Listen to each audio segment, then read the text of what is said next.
ser del Barça és el millor que hi ha. Olele, oh la la, ser del Barça és el millor que hi ha. Olele, oh la la, ser del Barça és el millor que hi ha. Olele, oh la la, ser del Barça és el millor que hi ha.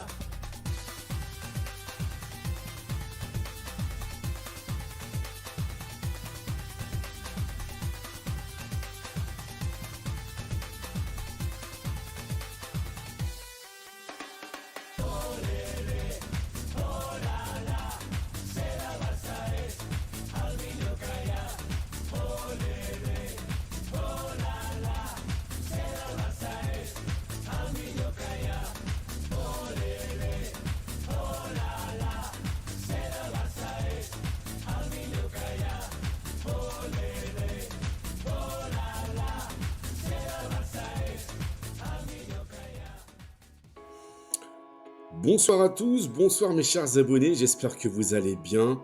Je suis désolé mes chers amis, je suis malade, voilà, j'ai une petite bronchite, j'ai pas fait ma nuit, je suis fatigué, fatigué comme le Barça d'ailleurs, on va en parler, donc désolé, mea culpa, désolé pour ma voix, j'espère pardon que ça n'impactera pas ma vidéo. Regardez les amis, je vous ai mis une photo très symbolique, où tout le monde a la tête baissée.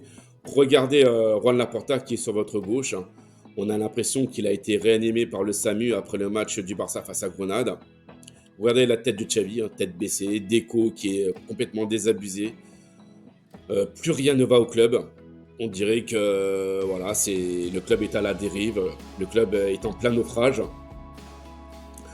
Apparemment, Laporta aurait pété les plombs dans sa loge après Barça-Grenade.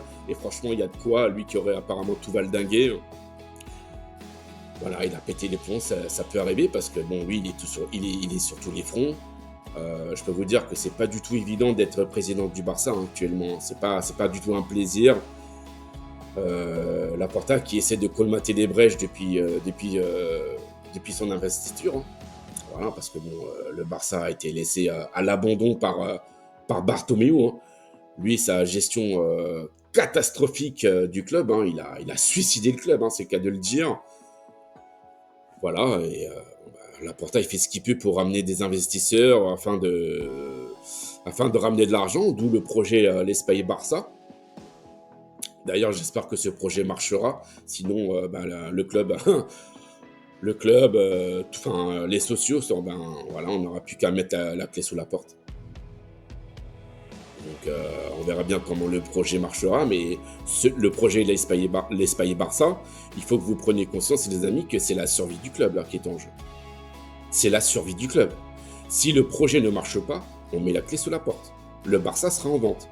De toute façon, on en reparlera. Bref. En tout cas, ce qui s'est passé lors de Barça-Grenade vis-à-vis de Laporta n'est pas anodin. C'est pas anodin, il a craqué. Mais je pense surtout qu'il a craqué parce qu'il s'est rendu compte qu'il y avait des gens au sein même du club qui voulaient l'entuber. À commencer par Deco. Et ça, c'est mon point de vue. Cette opinion n'engage que moi. Pour moi, Laporta a fait une énorme erreur en nommant Deco directeur sportif. Voilà. Il a fait une erreur absolument monumentale. Parce que Deco Xavi, ça n'a jamais marché entre les deux. Jamais. Jamais. Au niveau du recrutement, ils ne se sont jamais entendus. Ils se sont jamais entendus sur tout. Pour moi, Deco ne travaille pas pour le Barça. Deco travaille uniquement pour Jorge Mendes. Et si Laporta ne veut pas que le Barça finisse comme le FC Valence, il a intérêt à bouger ses fesses et à virer Deco du Barça. Parce qu'à Valence, à Valence, c'est du grand n'importe quoi depuis une dizaine d'années. Depuis que Peter Lim a repris le club. C'est devenu l'anarchie là-bas. Et Jorge Mendes, justement, est à Valence. Et il fait ce qu'il veut là-bas. Il fait ce qu'il veut. Valence, c'est chez lui. Et Deco a poussé pour que Sergio Conceição soit le prochain entraîneur du Barça, mais bon, Laporta a refusé. Et ça, c'est peut-être pas anodin. Voilà. Donc, je ne sais pas qui sera le prochain entraîneur du Barça. On verra bien. Mais faut pas croire. Hein. La saison prochaine sera pratiquement la même que celle de cette année. Hein. Ah oui. Hein. Je veux dire, les amis, faut pas se leurrer. Hein. Faut pas se leurrer. Hein. L'année prochaine, le Barça ne gagnera pas la Ligue des Champions. C'est même pas sûr qu'on gagnera la Liga. Parce que bon, cette année, ça sera le Real qui gagnera la Liga. Et même la Ligue des Champions. Le Real est bien parti. Ils ont une putain d'équipe. C'est qu'à de le dire. Là, face à Girone, ils ont atomisé les joueurs de Girone. Il n'y avait pas photo. D'ailleurs, je l'ai mis dans ma précédente vidéo. Le Real Madrid taille patron. Donc, voilà, je ne suis pas un anti-Real. C'est vrai que j'ai fait 2-3 vidéos concernant Florentino Pérez, concernant ses entreprises ACS. Mais c'est pas moi qui l'ai inventé tout ça. Ce sont des articles de presse que je vous ai relayés. C'est tout. C'est pas du mytho. Florentino Pérez, pour moi, c'est le président le plus puissant au monde. C'est le président le plus puissant au monde. Et il a du mérite parce qu'il est parti de rien. Il est le fils de parents pharmaciens d'une petite pharmacie à Madrid où je ne sais plus où ils étaient. Voilà, et il a fait des grandes études, il a fait des études de génie civil, et puis il est devenu ce qu'il est devenu maintenant. Après, il a touché la politique. Je veux dire, c'est pas un débutant, le mec. C'est pas un débutant. Après, il a parfois des méthodes un peu olé olé, comme on dit, mais pour moi, Florentino Pérez, il mourra au Real Madrid. Hein. Il mourra dans ce club. Parce que le Real, c'est chez lui. C'est chez lui. Et on n'a pas ça. On n'a pas ça à Barcelone. On n'a pas ça. Voilà. Il est là le problème. C'est qu'on n'a pas un président qui a de la poigne. Laporta avait repris le club en 2003 et sous Franck Rijkaard. Après, il y a eu Guardiola. D'ailleurs, ce fut le meilleur Barça de l'histoire. Moi, j'ai plus préféré le Barça sous Franck Rijkaard. Hein. Je vous le dis honnêtement. Même si Guardiola, c'est clair qu'il a eu, il a eu l'équipe qu'il fallait aussi pour gagner des titres, hein, ça c'est sûr. Quant à Xavi, Iniesta, Puyol, Messi, Eto'o, Thierry Henry, David Villa, c'est facile. Voilà. Mais bon, c'est facile. Entre guillemets, parce que bon, faut que les joueurs arrivent à jouer entre eux. Mais bon, c'est vrai que c'était vraiment la meilleure équipe, la meilleure période du Barça. Rijkaard, Guardiola et Laporta, il était président, justement. Et là, en ce moment, le pauvre, regardez sa tête sur la photo. Non, mais il est prêt pour aller en EHPAD, le gars. Il est prêt pour aller en EHPAD. Il est prêt à clamser. C'est dur. En plus, vous avez l'affaire Negreira qui n'arrange pas les choses. Bon, là, le parquet anticorruption a donné raison au Barça. Donc, c'est quand même un grand ouf de soulagement. Mais ça laisse quand même des traces. Donc, toutes ces mauvaises ambiances, tout ça, ça plombe le club, quoi. Les mauvais résultats, l'affaire Negreira, Xavi et Deco qui ne s'entendent pas. C'est pas facile. C'est pas facile. Voilà, donc on verra bien par la suite de ce qui se passera, mais moi je pense que la saison prochaine sera autant compliquée que celle-là. Hein. Pour moi, rien ne changera. Hein. À mon avis. Hein. À mon avis. Hein. Donc on verra bien, mais moi je suis vraiment inquiet. De toute façon, le Barça n'est plus le Barça. Là, le Barça est une équipe de seconde zone, faut pas se leurrer. Faut pas se leurrer. Si on est troisième, c'est un miracle. Hein. C'est vraiment un miracle parce que voilà, le Barça a quand même quelques joueurs talentueux comme João Félix, comme Lamine Yamal, comme Lewandowski parfois qui marque, ou Ferran Torres qui a mis un triplé comme la dernière fois, mais c'est pas suffisant. C'est pas suffisant. Rafinha, pour moi, c'est un flop. C'est un flop. J'ai pas dit qu'il n'était pas volontaire sur le terrain. Bien sûr qu'il fait des efforts offensivement et défensivement. Bien sûr qu'on sent qu'il a envie de bien faire. Mais le problème, c'est qu'il va jamais au bout. Il va jamais au bout de ses actions. Il marque très très peu. On l'a recruté 50 millions. Voilà. Et résultat, le mec, il marque 4 buts en une saison. C'est pas assez. 4 buts ou 5 buts, c'est pas assez. Hein. Et toute compétition confondue, ce soit en Liga, en Ligue des Champions, en Coupe du Roi. Mais à l'époque, on avait des joueurs comme Christian Théo ou des Isaac Cuenca qui marquaient plus que Rafinha et qu'on a vendu. Donc, vous voyez bien qu'il y a quelque chose qui ne va pas. Les Bojan Krkić, ils marquaient plus que Rafinha. Bon, ok, Rafinha jouait côté droit.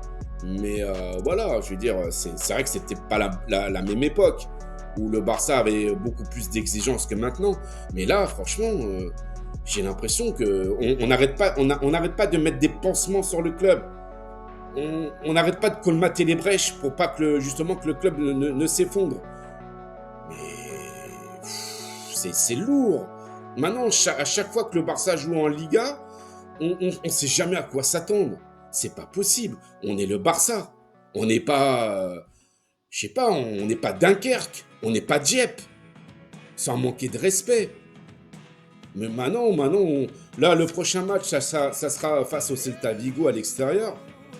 Mais je suis pas tranquille, je suis pas serein, les amis. Surtout que le Celta Vigo, c'est toujours chiant d'aller jouer là-bas.